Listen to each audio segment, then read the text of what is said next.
Halo, assalamualaikum warahmatullahi wabarakatuh. Perkenalkan, nama saya Cynthia Permatasari, NIM 1901609. Saya berasal dari Prodi Pendidikan Bahasa Indonesia tahun masuk 2019. Baik, di sini saya akan membahas materi mengenai gangguan berbahasa dalam psikolinguistik. Yuk langsung saja kita masuk pada pembahasan materi mengenai gangguan berbahasa dalam psikolinguistik. Sebelumnya kita harus mencari tahu dulu apa sih bahasa itu gitu. Bahasa merupakan sarana untuk berkomunikasi antara manusia yang berupa simbol bunyi yang dihasilkan oleh alat ucap manusia. Pada dasarnya bahasa dianggap sebagai alat yang paling sempurna dalam membawa pikiran dan perasaan baik mengenai hal-hal yang bersifat konkret maupun abstrak gitu. Dalam era modernisasi saat ini banyak nih kita ditemukan kasus-kasus tentang kelainan atau gangguan berbahasa. Salah satunya itu gangguan berbicara. Pada dasarnya, pada kebanyakan kasus ini terjadi pada anak-anak yang masih relatif balita gitu. Biasanya gangguan ini masih dianggap wajar sih oleh orang tua gitu, tapi biasanya tuh orang tua itu mulai menyadari bahwa anaknya tersebut mengalami gangguan berbicara tersebut ketika ia mulai beranjak dewasa gitu. Selanjutnya itu apa sih penyebab dari gangguan berbahasa gitu? Menurut Effendi yang dikutip dari Nur Hidayati tahun 2013, di sana tuh dia menjelaskan ada beberapa penyebab gangguan atau keterlambatan berbahasa gitu, yaitu yang pertama ada faktor medis.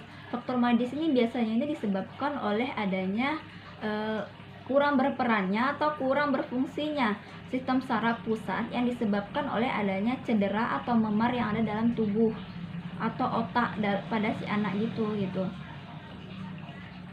Misalnya ini bisa terjadi ketika orang tua atau ketika si ibu sedang saat mengandung mengalami jatuh atau cedera sehingga akan mengalami benturan fisik pada otak anaknya gitu.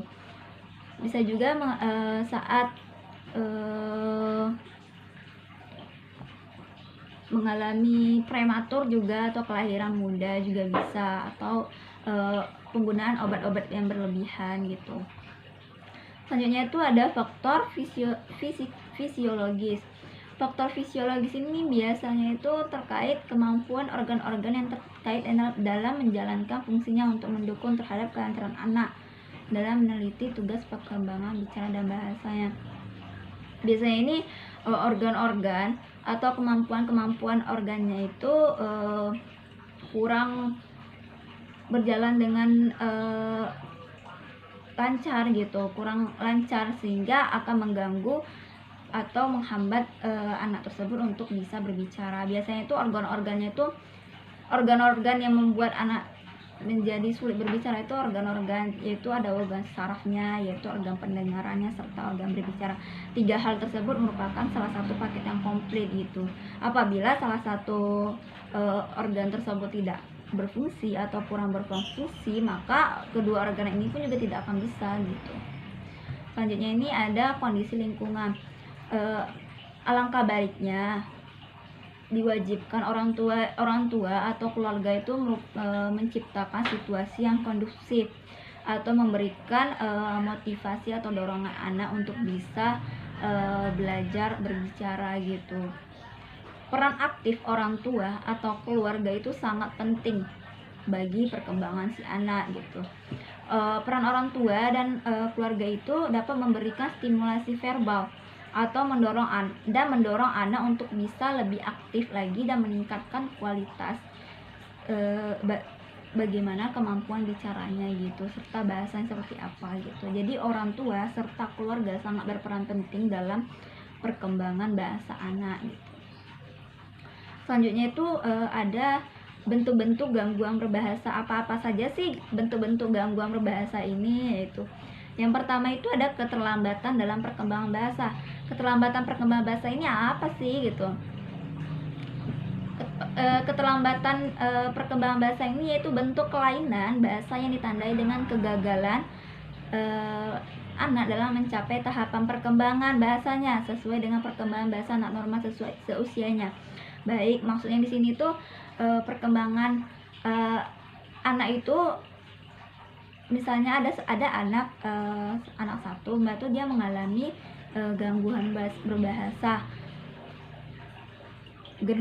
berbahasa gitu. Antara anak satu dengan anak yang lainnya itu memiliki perkembangan bahasa yang beda-beda gitu. Jadi sehingga anak yang anak yang satu ini mengalami keterlambatan perkembangan bahasa dibandingkan teman-teman lainnya gitu. Selanjutnya itu ada afasia. Biasanya ini afasia itu apa sih gitu? Afasia itu adalah kelainan bahasa yang disebabkan oleh adanya kerusakan pada pusat-pusat bahasa di korteks cerebri, yaitu adanya kerusakan di otak yang dialami oleh si anak, yaitu sehingga anak itu mengalami kesulitan atau kehilangan kemampuan dalam bersosialisasi baik secara aktif maupun pasif gitu. Selanjutnya itu ada kelainan organ bicara. Kelainan ini biasanya tuh seperti lidahnya pendek, ataupun kelainan bentuk gigi, ataupun yang bentuk rahang bawahnya ini, sehingga ada pun kelainan bibir sumbing dan kelainan lainnya gitu yang membuat anak itu menjadi susah untuk berbicara. Adapun juga ia bisa berbicara namun tidak jelas gitu.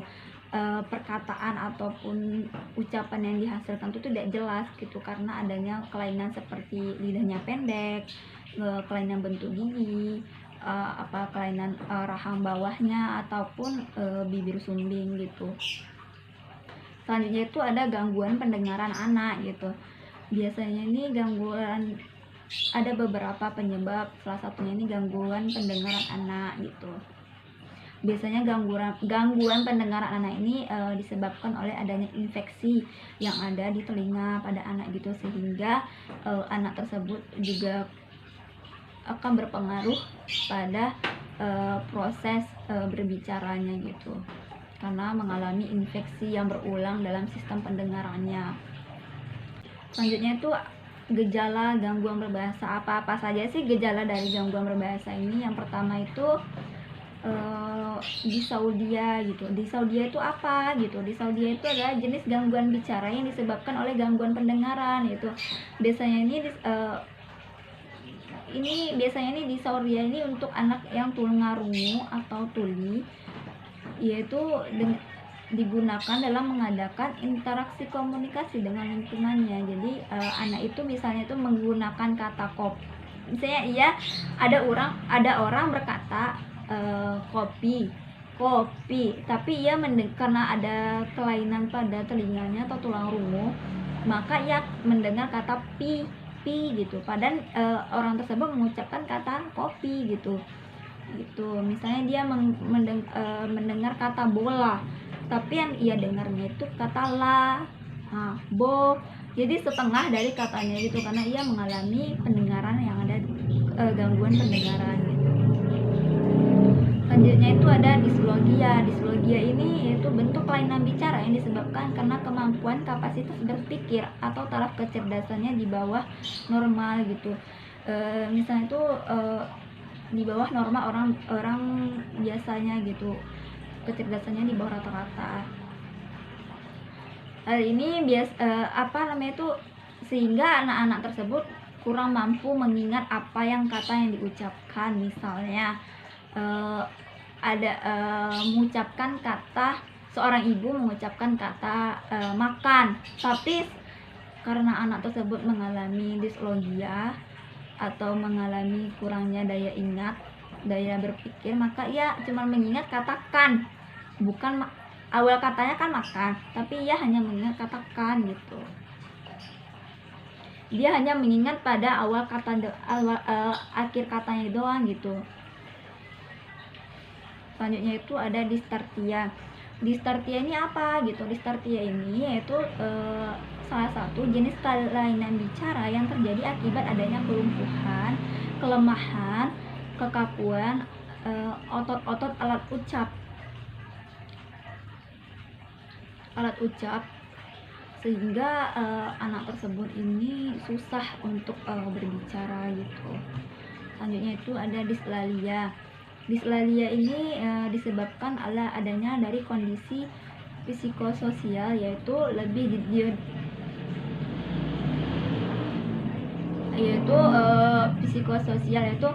lebih dihadapkan pada faktor lingkungan pada anaknya ini gitu. Biasanya itu penyebabnya ini adalah ketidakmampuan anak dalam memperhatikan bunyi-bunyi bicara yang diterimanya gitu,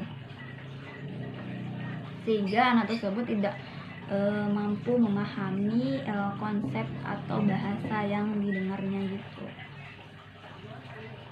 Selanjutnya bagaimana sih penanganannya gitu, bagaimana sih penanganan gangguan berbahasa ini gitu. Ada dua cara yang dapat dilakukan untuk menangani gangguan berbahasa ini. Yang pertama itu adalah terapi bicara. Terapi bicara ini biasanya menggunakan audio dan video serta cermin gitu. Biasanya itu ada satu orang atau misalnya seorang ibu dan anaknya gini mengajarkan anaknya satu perkata kata, misalnya dia berhadap-hadapan anak sama ibunya, nanti ibunya itu akan mengajarkan, atau orang yang ahli menjalankan terapinya ini mengajarkan bagaimana sih mengucapkan kata per kata ini gitu, sehingga anak tersebut tuh bisa mengucapkan kata-kata dan dapat berbicara gitu. Selanjutnya itu ada terapi oral motorik. Terapi ini biasanya itu tidak melibatkan proses bicara. Biasanya ini melibatkan bagaimana memperkenalkan oral motorik ini. Biasanya itu seperti mainan gitu loh. Dia tuh membuat seperti permainan sehingga anak-anak itu bisa mampu gitu memahami bahasanya. Misalnya tuh dia misalnya meniup trompet gitu. Meniup trompet kan, kalau meniup trompet kan otomatis bibir kita ini kan kan meniup. Jadi dengan adanya latihan meniup trompet atau meniup balon, jadi rahang kita ini